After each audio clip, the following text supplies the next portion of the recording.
Hey, you're listening to Biggie Outdoor Radio here, top of the hour, 10 o'clock segment, and we are brought to you by Snap Fitness with 2 locations in town, one over in Weston and one in Wausau, across from the Fleet Farm. New location, all remodeled. Go see them. They are offering the Summer for Free program out there. You have to go out there and ask them how that works. And go check out their training classes and all their new machines and equipment and free weights. They got all the supplements you need. You can get all ripped and have that nice GQ body out there. You can look like Big E too if you'd like to, or look like my son Brandon if you want to.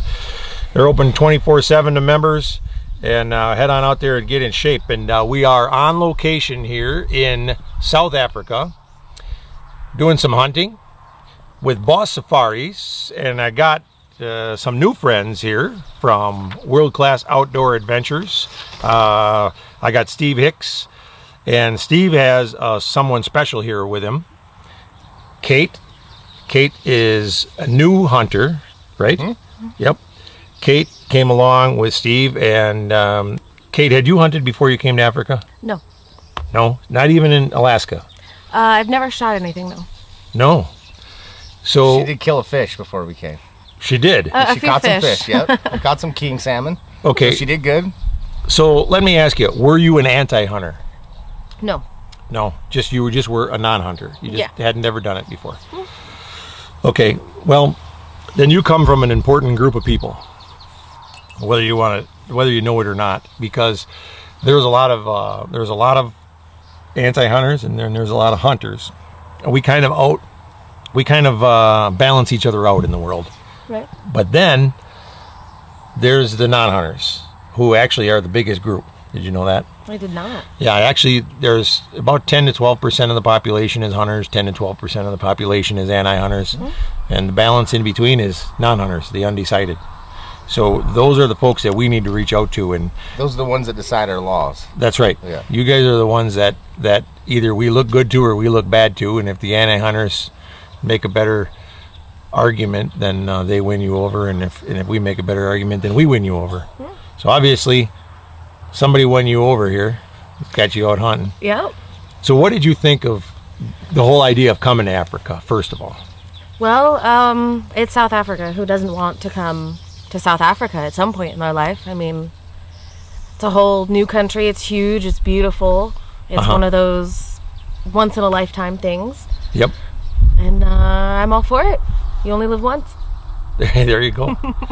And when you were coming here, did you know you were going to hunt? I did. You did. Mm-hmm. And what, did Steve take you out shooting? I mean, I've shot before. I'm a pretty good shot. I'm pretty confident with my guns, but I've just never shot anything live. And some nice guns, I might say. Yeah. That you have there. Don't you think, Steve? Yeah, I agree. Yes. Anyway, if we only had film on this radio show, a video on this show right now. It's too bad you can't see what we can see here. But anyway, we didn't tell them about the bikini. Yeah. There was no bikini. In my mind, there was. They don't know that. So anyway, jeez. I don't even know where we this were. This is a new radio show now. All of a sudden, I'm thinking about something totally different than kudu right now. That's for sure. My little springbuck's gonna be a bikini in the near future. I have a feeling. Yeah, you could make a springbuck bikini. Yeah. There in you Alaska, go. They have fur bikinis they sell. There you go. Yeah. So anyhow, that was your first kill, springbuck. Yep. Mm-hmm. 2 of them. Mm-hmm. The double kill. And a long distance too yet. Yeah. 300 yards. A little over, yeah. With a rifle and great shooting. Mm-hmm. And then today would be the second animal you got, a warthog. Yep. And that's a pretty cool looking little warthog you got. Oh, yeah. That was, it was a good spot and stalk. It was pretty neat. We got right up on them. And no intention to get the warthog by any means. I was after a zebra. Yep. But zebra. Warthog What are you gonna do with a zebra if we get a zebra for you?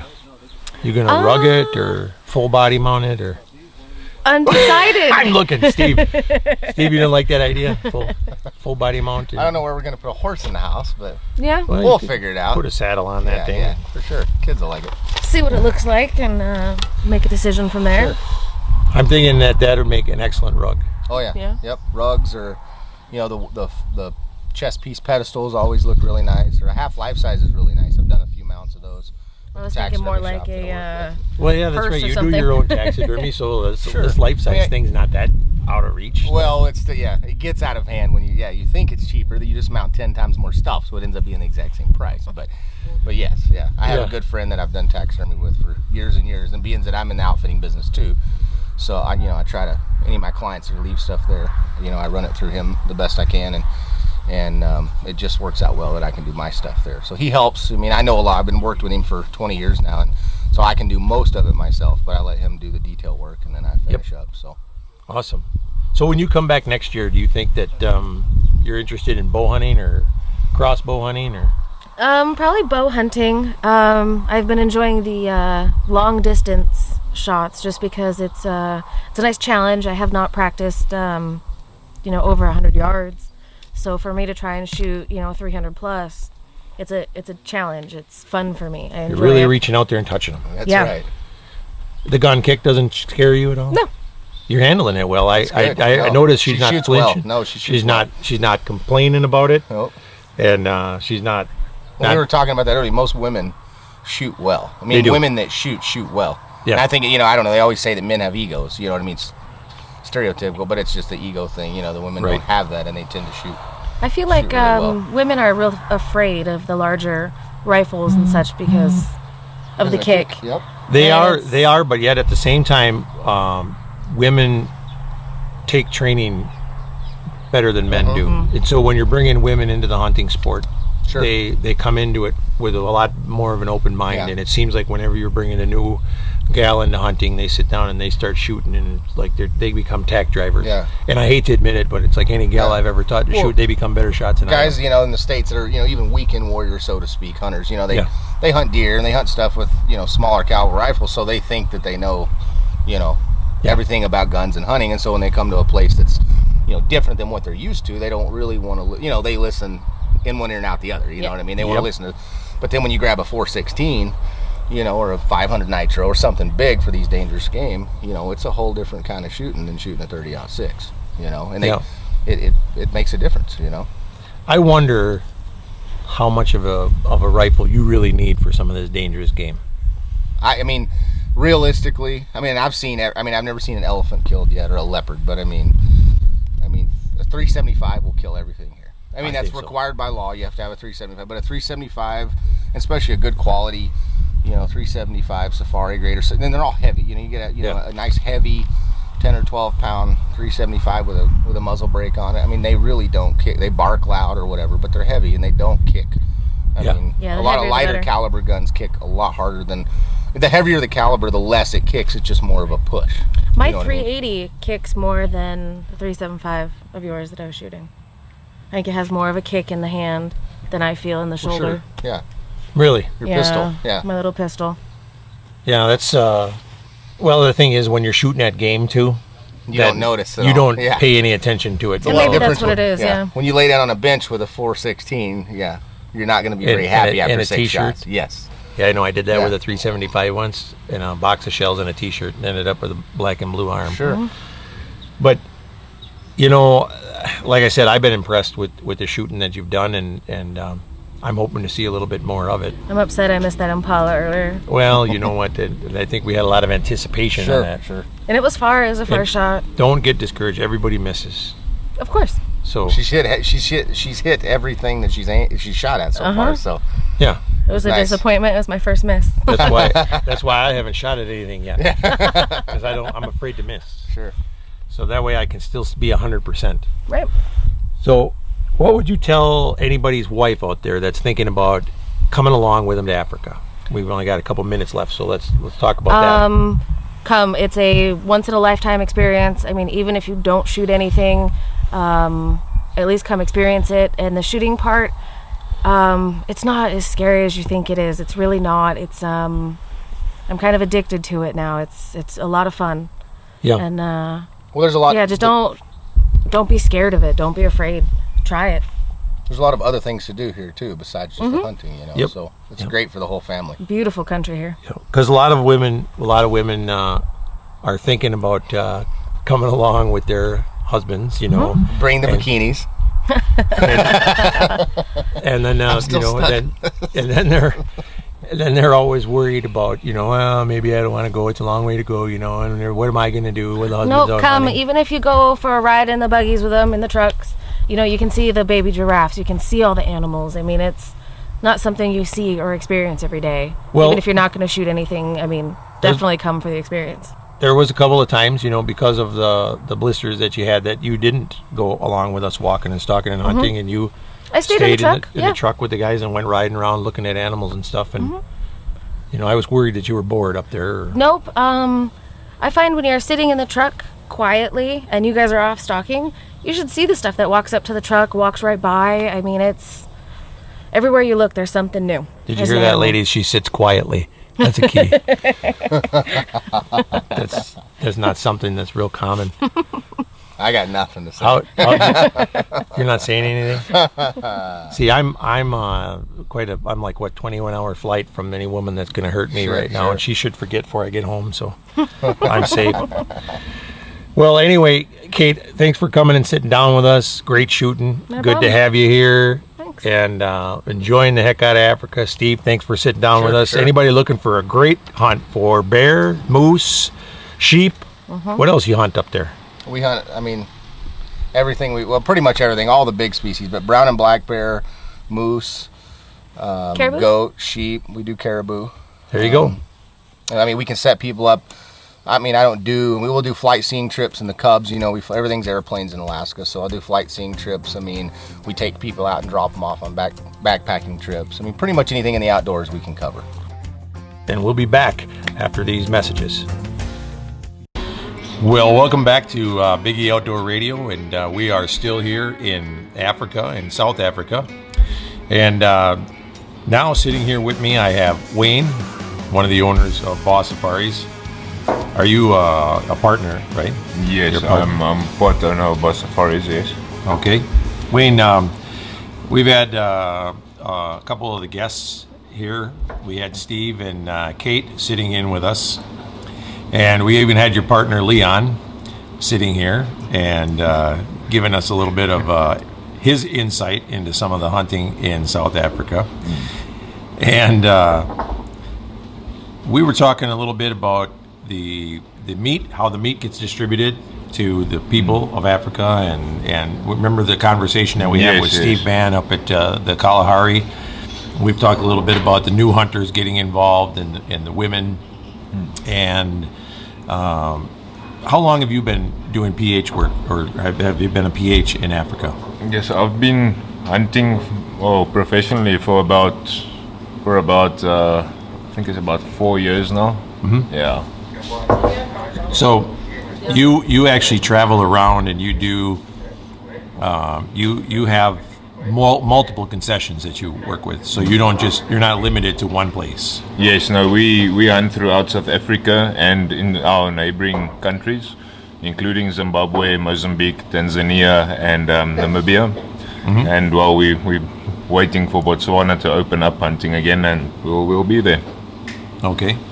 What do you hunt up in Zimbabwe and Namibia and all those places? Well, in Zimbabwe and Mozambique, we've got two different concessions. One is more aquatic than the other, and I prefer using the one in Mozambique for species like hippo and especially crocodile. I mean, there's big croc on that concession, but sable and buffalo, and we do elephant hunts as well. This is Mozambique speaking now. And then in Zimbabwe, the buffalo are really good there, and we do leopard in both countries as well. Namibia offers us some more plains game options as well. So yes, there's so much opportunities or possibilities to choose from. All right. Well, we were talking about all the different things that like lion meat gets used for crocodiles and giraffe meat and zebra meat, what that all gets used for, and we talked about what the bones can be used for. Yes. And I forgot to mention with Leon about feeding the vultures and the vulture graveyard or whatever they were calling that. Yes, the vulture restaurant. The vulture restaurant, that's what it was up there. So actually, some of the stuff is actually being used to help other species of animals as well. Yes, definitely. I just want to add on that the vultures, are a very endangered species, and they, because of poaching, namely one of the big problems, and the other problem being the medicinal trade. People would poison meat, or especially with predators. Coming back to problem animals as well, people would poison animals, and the vultures would eat that animal that might be poisoned, and they would in turn also get poisoned. But on the medicinal trade side of it, people were actually killing vultures for medicinal values. Really? Yeah. So this whole project started when we as South Africans, or we as our countrymen, we decided we needed to do something about it, and a lot of guys actually stepped in and opened or started doing this whole vulture restaurant, which is basically an area where we drop old carcasses, pieces of meat that might not have been used, or in that sense, for these animals to eat and help them with their population. So it seems like you guys are in South Africa are actually more concerned about even species of animals that aren't being hunted. You're concerned about all the endangered animals, even like we were talking about the tigers that are not even in your country. You're concerned about the vultures, and you're concerned about the jackals, even though we hunt the jackals, and the baboons. Yes. Everything. Yes, no, definitely. Look, it comes down to us being hunters. We, in a sense, we're conservationists as well. We do our best to save, because we, at the end of the day, we want our kids to see or experience what we experience. Okay. So, conserving one species might, be able to help, for future generations to experience the same as what we experienced. So what would happen in your mind? What role do you think that trophy hunters play? And before you answer that, and I said earlier in my radio show, I mentioned about how I used to shy away from the term trophy hunters because trophy hunters catch a bad rap, and the anti-hunters use that term trophy hunting as a bad thing. But and I used to try to get around that when I was defending hunters. Until this trip, it actually, and I've been coming to Africa now for quite a few years, but it was this trip when I was up there talking with you and Steve and Pat and Leon, and we were sitting in that little circle, and we were talking, and we started talking about trophy hunters and what the trophy hunters did, that I started realizing that trophy hunting is not a bad thing. No, not at all. Look, trophy hunting, and I embrace the word trophy hunting, to be honest. Trophy hunting has done more for conservation in South Africa than any other form of conservation, to be honest.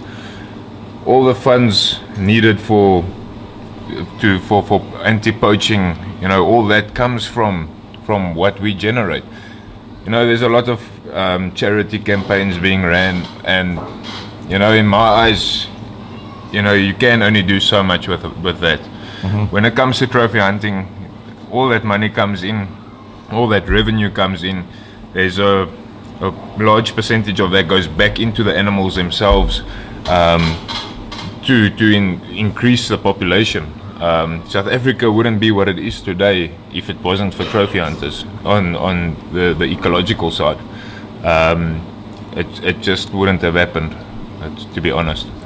Wayne was talking about, it's not Wayne, excuse me, Leon was talking about the fact that, the lions, because there's an end user, the lions are being farmed, and some of them go back to the wild, and they're being farmed because of the trophy hunters, and the sable was brought back because of the trophy hunters, and because there's an end user that gives the breeders a reason to farm sables. And they brought back not only sables, but they're bringing back big sables. And the same with a lot of these animals. I mean, they're bringing back a lot of different species, blue dikers and all these different little animals that were endangered. And so then we got into talking about, the people that are being fed. And we always keep talking about poachers and poaching, and hunters and poachers get balled together when the anti-hunters talk about them. They always like to compare us to poachers, but we're not poachers. Yeah, we actually the complete opposite, to be honest. Yep. There is a large difference in poaching and hunting. For example, poachers, they take whatever they can, any means necessary. I've seen with my own two eyes what a poacher does to our animals, and I don't understand how people can compare that to an ethical means of hunting an animal and hunting and harvesting a mature animal and being selective about it. Right. There's a big difference between killing everything and then being selective or selectively hunting a certain animal. Right. So like I say, The other thing that, as I've been learning a little bit more about poaching, actually, when I used to think of poachers, I used to think of somebody that was just going out, killing animals, cutting their heads off of them for the horns or whatever, and then leaving it lay. But I'm actually learning that we can actually force people into poaching by cutting out hunting. Yes, no, definitely. If we stopped hunting here in Africa, that would cut out a big food source, and that would force a lot of the local villages and those people to go poach, because we would stop their food source. Yes. They don't have the money to buy food otherwise. Yes, no, definitely.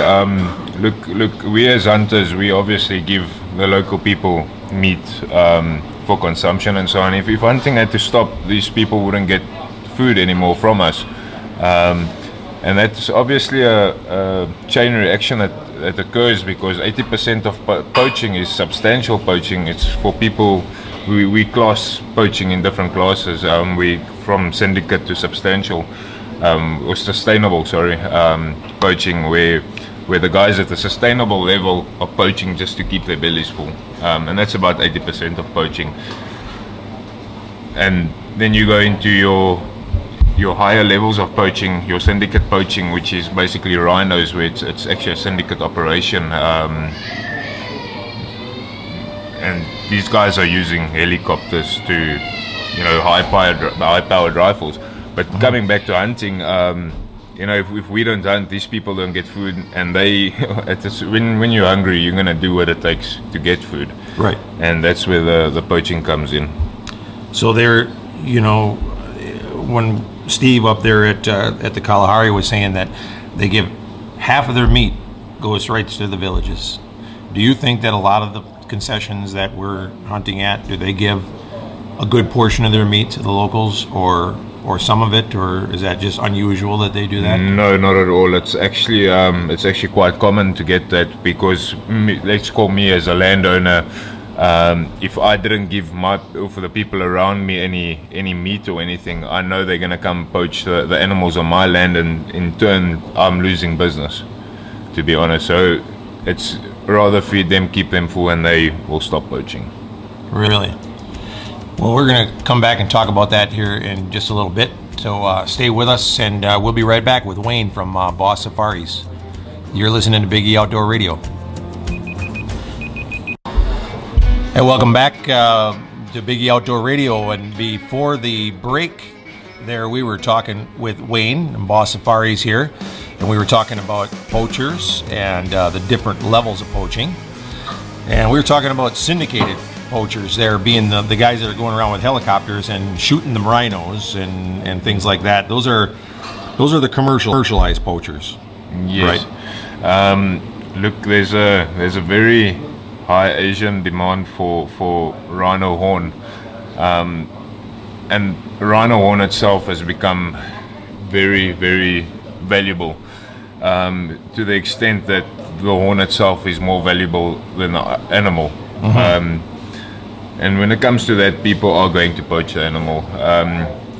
Once again, when hunting places a value on an animal, that the animal will gain its value. And when the animal is more valuable alive, then that's when that rhino will stop being poached. Right.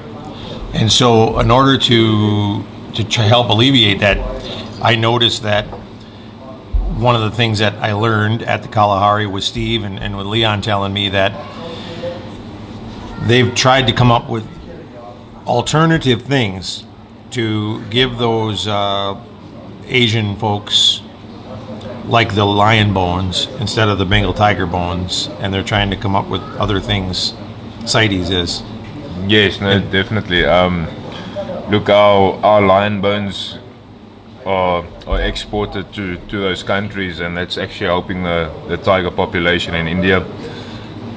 As you know, the tigers are being poached for their bones, and a good replacement for that is our lions that are legally hunted with all the right documentation and permits in place. And we got the okay from CITES to export those bones into Asia, and it really relieves some pressure on the tiger population. Do they have anything that they think is possibly a relief to the rhino horn, or is there any end in sight for that? At this stage, there's a lot of talk about trying to legalize the trade. That will give South Africa an opportunity to try and farm the rhino horn. Rhino horn is very similar to your fingernail. If you cut the horn off, it will grow back, same as your nail. If you cut your nail, it grows back. So there is a lot of efforts and so on, or a lot of rumor or talk going on of trying to put this in place, and it's still a long ways before it's going to take place, but that's there is talk about it, to try and farm the rhino horn and try and flood the market, so that we can stop the poaching. The other thing that a lot of your anti-hunters come on and they always try to, like, if they see somebody that green hunted a rhino or that actually legally hunted a rhino, they try to come on and say that, it's an endangered species and that the rhino, there's one white rhino left in wild, and I don't know where they come up with that, because I know that a lot of these hunting places are wild, first of all. They have to come here and see how big they are. Yes. And there's white rhinos running around all over the place on them. Yeah, South Africa's got an estimated white rhino population of more than 8,000, to be exact, which is actually a lot of animals. It is legal to hunt white and black rhino, given the proper documentation has been completed and we get the okay from CITES and so on. There is actually it actually helps our populations, or us trying to conserve these species, especially rhino. I mean, the monetary value that we get in for things like rhino is exactly what's keeping them alive. Right. How my question is always, how are we meant to put anti-poaching teams in place if we can't afford to pay them? It's a sad story, but no one works for free. Right. And neither do anti-poaching units. The argument that I get on that is, why don't you just give the money to the people and keep the animal alive? Give them the money and let them try to keep the animal alive, and so I don't sometimes know how to answer that. Yes. So, is that possible? Look, or what would happen if we just got everybody to give the money and didn't hunt the animals? What would happen then? Look, there's still. Well, look, then you're going back to you'll get an overpopulation and so on. But the main problem you're facing with, you start getting old bulls that become sterile and just aggressive. Right. And these bulls will keep the younger bulls that are fertile they'll keep them away from the females and actually stop breeding in whole. So hunting rhino, it's not as bad as everyone makes it sound. I mean, there's a lot of revenue going back into the animal. It's not that we're greedy and take it all for ourselves. You know, we care much for these animals, and we want our children and kids to experience these things.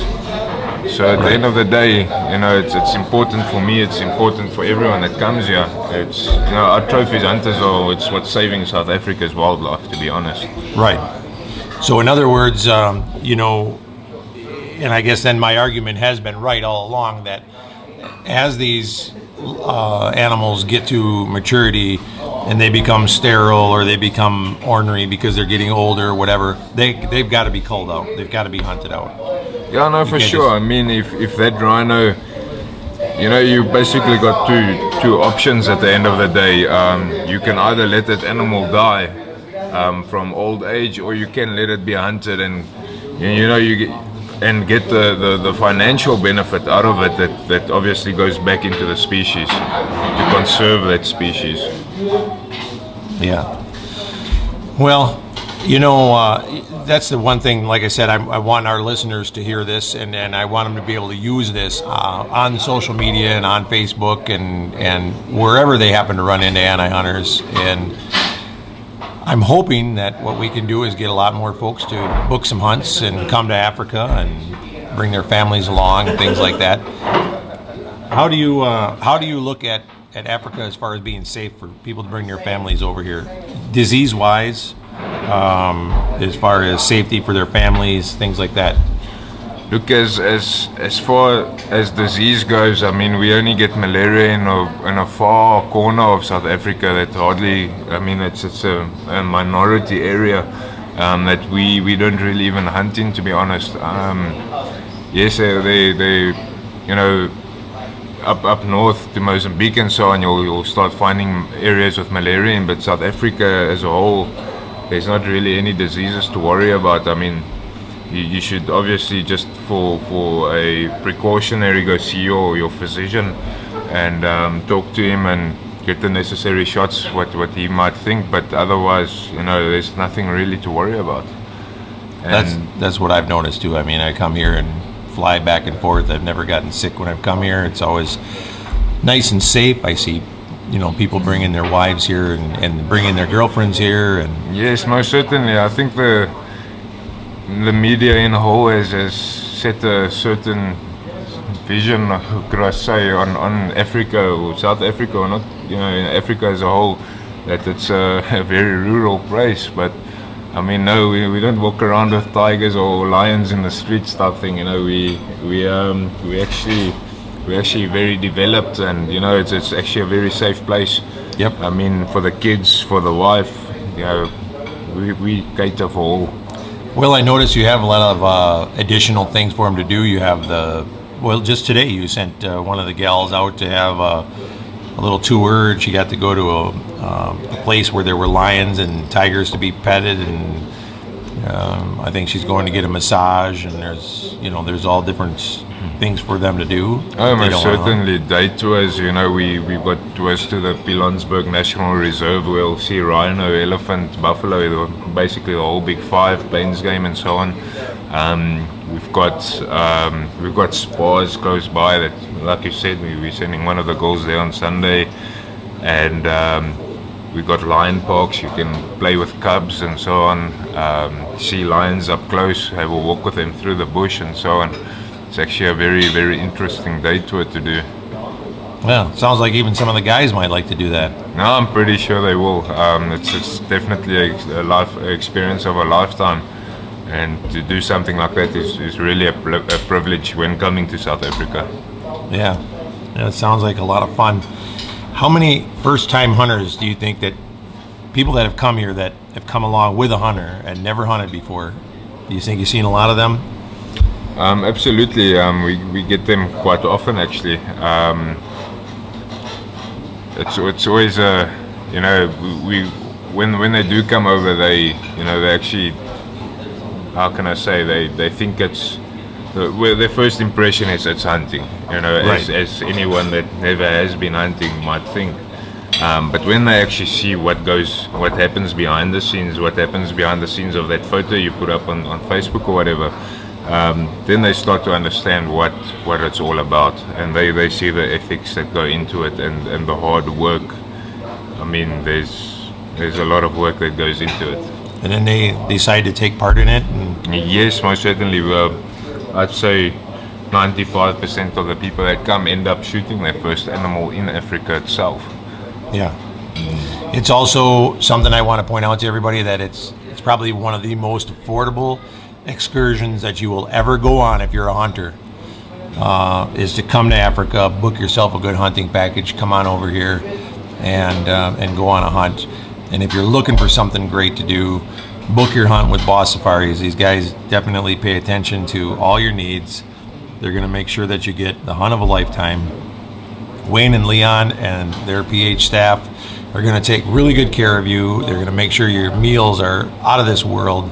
The places that you stay are all 4 and 5 star. One thing's for sure, you're well taken care of while you're over here. And I don't believe that you could ever get a better experience anywhere in the world. And Wayne, I want to thank you again for taking the time to sit down with me here. And I want to thank you for the great time that I've had so far. And we will have you back on the radio again in the future. And looking forward to talking with you again real soon. So thanks a lot. Thank you, sir, and I really do appreciate it. All right, take care. Thank you. Hey, welcome back to Biggie Outdoor Radio, and we're wrapping up this hour here in South Africa. You know, I've been over here for about a week now with Boss Safaris, and I've been hunting some plains game and some dangerous game with the folks at Boss Safaris and some of their guests. They're a sponsor of our television shows, of Big E TV television shows, Big E TV, Both Sides of the Fence, and the Big E TV Wide Open Show, which is going to be taking on a new name here very soon. Boss Safari is going to be a major partner in that, and we're going to be hunting all over the world and doing some very, very exciting and high adrenaline hunts. You're going to be catching us on some of the best outdoor networks that there are on cable television and satellite TV. You know, one of our major goals on Big E TV and Big E Outdoors is not only to bring you quality entertainment, but also to educate the hunters and especially the non-hunters out there on the truths that go on behind the scenes and some of the things that we even as hunters may not know. And like I told you, I even learned some things on this hunt that are going to be helpful the next time that I come into contact with anti-hunters and non-hunters that ask questions and post things.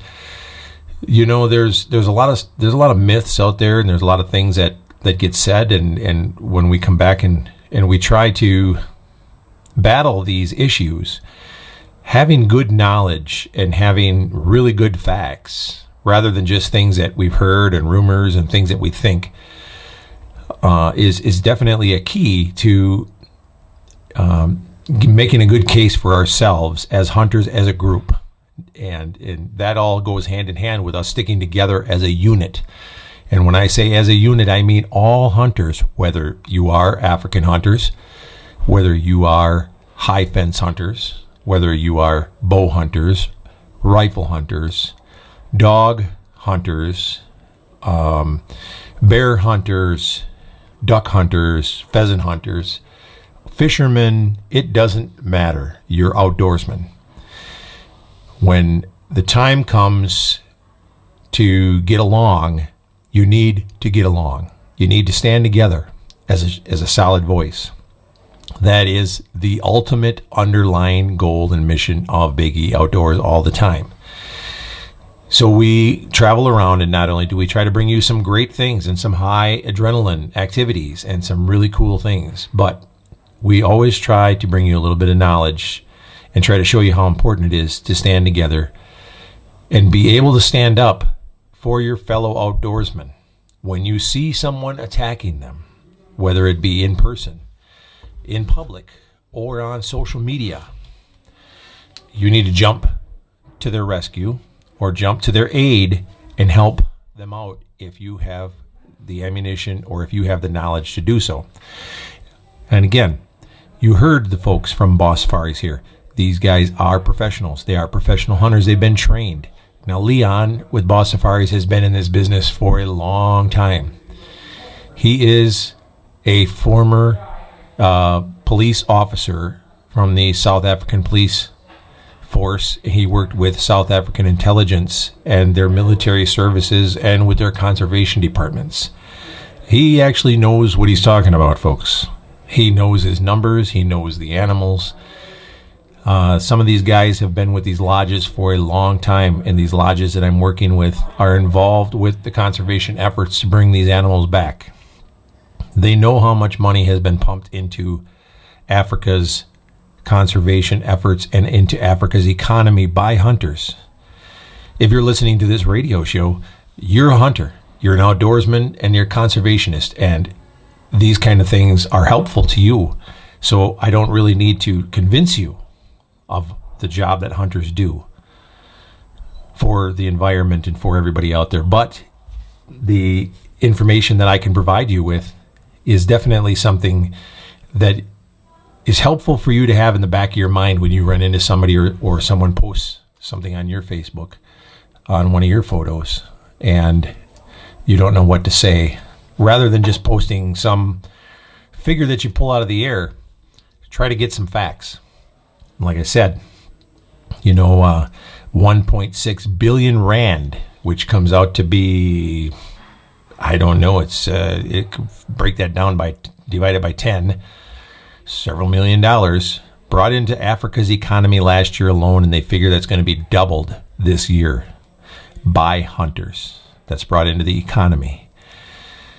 This helps people over here eat. It helps them buy tires. It helps them build buildings. It causes housing to be built. It helps everything. If hunting stops, these people have to figure out new ways to bring money into the income. Not to mention the fact that when these animals have no value, when there's no end value on these animals from being hunted, nobody cares about producing them anymore. Nobody cares about raising them and bringing in better genetics. They're just going to be left in the wild. And you can turn around and try to get people to throw money at them all you want. But let me tell you something out there, anti-hunters. You're not bringing in any money to help these animals survive. The money is coming from hunters. End of story. And we're the ones that have been bringing them back from extinction or near extinction and from being endangered. When you look at the sable, it's a success story that has been brought back by hunters. When they try to tell you that there's only one white rhino left in the wild, they're full of beans. You just heard our professional hunters tell you that there's over 8,000 white rhinos in South Africa alone on hunting land. Now, yeah, this land is privately owned and it does have fences around it, but we're talking 20,000, 50,000, and 100,000 acre ranches. The fences are there to keep the poachers out, folks.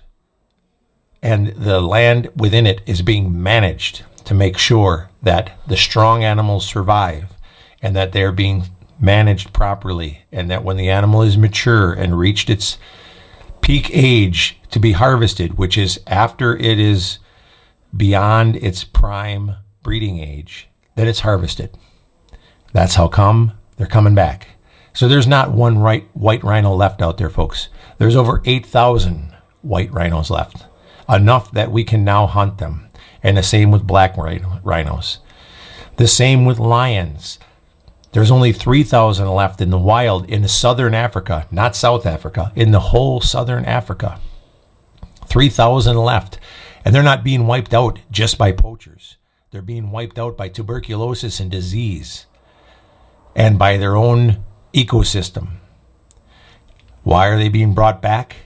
By hunters. Hunters have been bringing them back because they're breeding them, not only for the hunting ranches, but also to put them back into the wild, healthy lions that are tuberculosis free.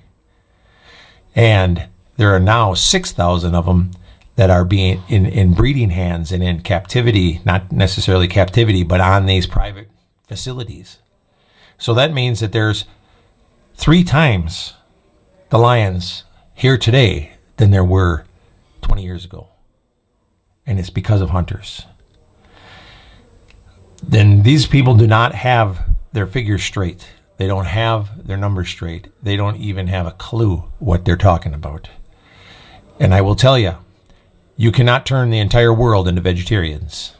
And if you take hunting away, the local villages and the people that are around here that have no money will resort to poaching. And they will wipe out these species of animals. And that's what happens when there's no laws and there's no hunting. So without hunters, there will be no animals. This is the only way to keep them around. And that is the plain and simple truth. And what's happening is CITES and all these organizations out there that manage our animals around the world are starting to realize that in order to save animals, they need us hunters. They've actually realized that instead of shutting down the import of lions into the United States, they need us to hunt them in order to save the Bengal tiger in a complete different country. Because without us hunting lions, they're going to continue to poach the tigers over there for the medicinal purposes of their bones and the things that the Asians are doing. But now that they can import the lion bones from us hunters, they've stopped poaching the Bengal tigers, and the Bengal tigers are on the comeback because of us trophy lion hunters, folks. The trophy hunters that are hunting the lions are saving the Bengal tiger. You get that? So the next time somebody posts something stupid on somebody's lion hunt, you can let them know that that lion just saved a Bengal tiger. That's exactly what it's doing. Every time a hunter is out there doing something, he's doing good somewhere around the world, because he's a legal hunter. Hunters are not poachers. And there are many different kinds of poachers out there. There's poachers that do it for commercial reasons. There's poachers that do it to feed their families. But regardless of the reason, poaching will deplete our resources and we won't have any animals. They won't have animals out there that are living out there and taking care of their own ecosystem. The animals will eventually be wiped out. They just can't do it anymore. And that is what's happened. So get a little bit of information from us. Get it from the books. I don't care where you get it, but get some information and arm yourselves, because we definitely need to educate the people out there that think they're educated and they are not.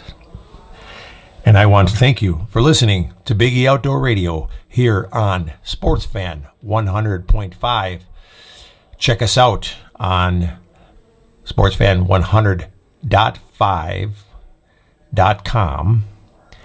And also check us out on your downloading your TuneIn Radio app there, and you can search us there on SportsFan 100.5 as well, and take us with you on the go wherever you are, and we'll be happy on entertaining you on Sunday mornings from 7 to 10 a.m. every Sunday. Thanks again. Biggie Outdoor Radio. We'll be back next week from Africa.